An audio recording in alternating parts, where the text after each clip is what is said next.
Hola, buenas tardes. Bienvenidos a una sesión más de mis clases de Derecho Mercantil. Bueno, hoy vamos a hablar específicamente sobre los requisitos que debe contener una demanda de juicio ejecutivo mercantil. Primero que nada, es importante saber que el juicio ejecutivo mercantil como tal no tiene disposición expresa para poder realizar el escrito de demanda. Por lo tanto, en atención a lo que establece el artículo 1054, es necesario hacer uso de la supletoriedad para el caso del procedimiento. ¿Me ayudas, por favor, a leer el artículo? Sí. Artículo 1054.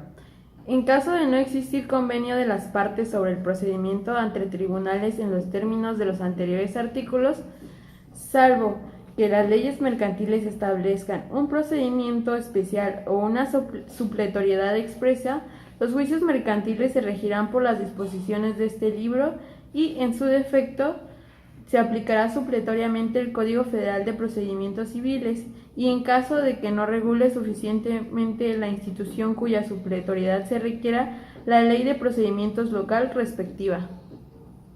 Muy bien. Entonces, posterior al Código de Comercio tenemos que se aplica de forma supletoria el Código Federal de Procedimientos Civiles. Después del Código Federal de Procedimientos Civiles, aplicaremos el Código de Procedimientos Civiles para el Estado de Oaxaca en este caso. Por supuesto que en atención a que nuestra materia es de carácter federal, necesitamos ubicar el Código de Procedimientos Civiles respectivo al lugar donde vamos nosotros a tramitar el proceso. Es decir, si nosotros estamos en el estado de Chiapas, pues verificaremos lo que establece el Código de Procedimientos Civiles para el estado de Chiapas en cuanto a la ley procesal que establece ese mismo artículo 1054 del Código de Comercio. Una vez resuelto esto, entonces vamos a proceder a elaborar nuestra demanda de juicio ejecutivo mercantil. Recordemos nosotros que en términos generales siempre nos han dicho que una demanda de juicio ejecutivo, que una demanda en general debe contener proemio, hechos, derechos, pruebas y puntos petitorios. Sin embargo, si nosotros queremos desarrollar cada uno de estos puntos o con estos puntos no nos será suficiente para que nosotros obtengamos un buen resultado como tal. Necesitamos ir desglosando cada uno de estos puntos. Vuelvo a repetir, esto lo hemos manejado que es en términos generales. Ahora vamos a ver cómo se elabora el proemio de una demanda.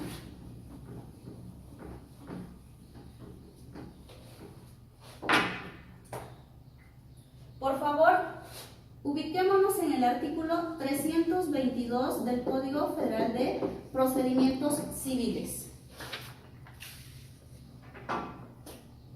Artículo 322, fracción primera, dice que es ¿qué? Artículo 322. La demanda expresará, fracción primera, el tribunal ante el cual se promueva. Tribunal ante el que se promueve. Aquí recordemos que en atención a la jurisdicción concurrente, artículo 104, fracción segunda de nuestra Constitución Federal, podemos presentar nuestra demanda ante un juzgado del fuero federal o ante un juzgado del fuero común. En el caso del fuero federal, recordemos que debe ser dirigido ante el juez o al juez de distrito.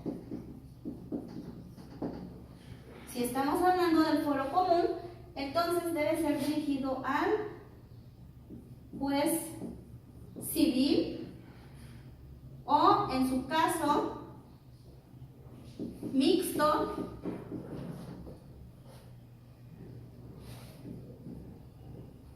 o en los lugares en los que exista juez de paz o de cuantía menor.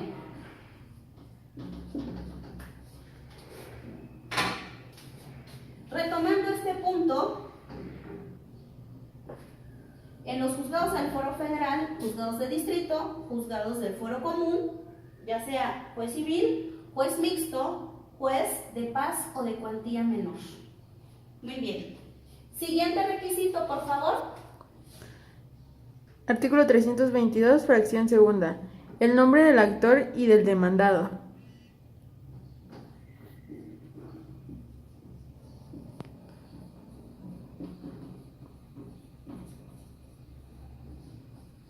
En el caso del nombre del actor y del nombre del demandado, también recordemos que debemos acreditar nosotros o debemos decir cuál es la calidad con la que nos ostentamos en el proceso.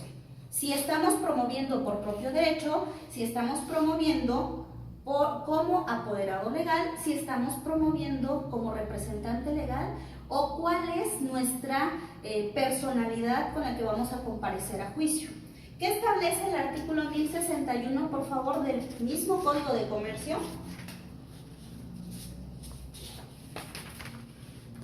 Artículo 1061. Al primer escrito se acompañarán precisamente: fracción primera, el poder que acredite la personalidad del que comparece en nombre de otro. Hasta ahí. Entonces, en el caso de comparecer como apoderado legal, es necesario que yo acredite que soy efectivamente apoderado legal de esa persona, ya sea física o de una persona moral. Recordemos nosotros que es indispensable acreditar esto porque el simple dicho no hace una prueba suficiente para poder ostentarse como apoderado legal. Puede ser a través de un instrumento notarial o, por ejemplo, si nosotros estamos hablando de que soy endosatario en procuración, en el caso de los títulos de crédito, no hay necesidad de acompañar un poder como tal. Basta con el propio documento base de la acción en el que aparece, ya sea al reverso o en una hoja adherida al propio documento, que conste que efectivamente soy endosatario, ya sea en procuración o en propiedad. Todo depende de cuál es el endoso que se le haya realizado a esta persona que va a promover. Por lo tanto, nombre del actor. Otra cosa muy importante al momento de redactar nuestra demanda también es que nosotros tenemos que ser claros en cuanto al nombre, porque regularmente utilizamos un solo nombre cuando en la realidad son dos nombres o inclusive a veces son tres nombres los que tenemos y los apellidos. Entonces es importante precisar quién soy con el nombre completo, ¿de acuerdo? Y en el caso del nombre del demandado existe la misma situación. Por algunas razones, en alguna ocasión, ya sea de forma involuntaria o voluntaria, las personas lo que intentan hacer es ostentarse con un solo nombre y utilizar abreviaturas para el segundo nombre. Recordemos también que cuando ya existe la idea de demandar a esa persona que tiene una obligación para con nosotros, es indispensable ponerle tanto el nombre que es con el que se ostentó al momento de suscribir algún documento o el título que hoy se reclama, al igual que también ponerle el nombre correcto o el que aparece por lo menos en la identificación oficial. Esto para no generar situaciones de no ser la misma persona o para no dejarle el espacio al demandado de que quiera intentar o poner una excepción en la que no sea él o aparentemente no sea él quien haya suscrito el documento base de la acción. Muy bien. Fracción tercera, por favor. Fracción tercera. Los hechos en que el actor funde su petición, narrándolos sucintamente, con claridad y precisión, de tal manera que el demandado pueda producir su contestación y defensa. Muy bien. En el caso de los hechos dice que deben narrarse sucintamente, con claridad y precisión. Esto es que esos hechos deben ir de forma ordenada y cronológica, tal y como fueron sucediendo las cosas. No podemos nosotros alterar los hechos o plasmarlos conforme nos vayamos acordando de cómo sucedieron las cosas. Tenemos que ser ordenados porque el demandado va a producir su contestación con base a lo que nosotros le estamos planteando en nuestra demanda. Es por ello que necesitamos ser claros, necesitamos ser congruentes y además muy precisos. Recordemos también que otra de las características principales del juicio ejecutivo mercantil es precisamente esa claridad y precisión en los hechos. No necesitamos abundar respecto de si conocemos al demandado perfectamente, sabemos a qué hora sale de su casa, si nosotros sabemos cuántas personas viven en esa casa. Esas son cosas que no son relevantes. Nosotros necesitamos circunscribir nada más a lo relevante. Entonces, hechos claros, precisos, narrados sucintamente, uno tras otro. De eso depende el éxito también de nuestra demanda. Muy bien. Después de los hechos, ¿qué tenemos? Fracción cuarta, los fundamentos de derecho. Los fundamentos de derecho. Recordemos nosotros que en los fundamentos de derecho tenemos artículos de fondo y artículos de forma, básicamente. Los artículos de fondo son los que van a venir siempre en nuestra ley adjetiva. Los de fondo son los que van a venir en nuestra ley sustantiva y los artículos de forma van a venir en nuestra ley adjetiva. Nuestra ley sustantiva nos sirve para conocer esas figuras jurídicas y nuestra ley adjetiva nos sirve para conocer cómo se va a llevar a cabo dicho procedimiento. Muy bien. De los fundamentos de derecho, ¿qué más tenemos? Fracción quinta, lo que se pida designándolo con toda exactitud en términos claros y precisos.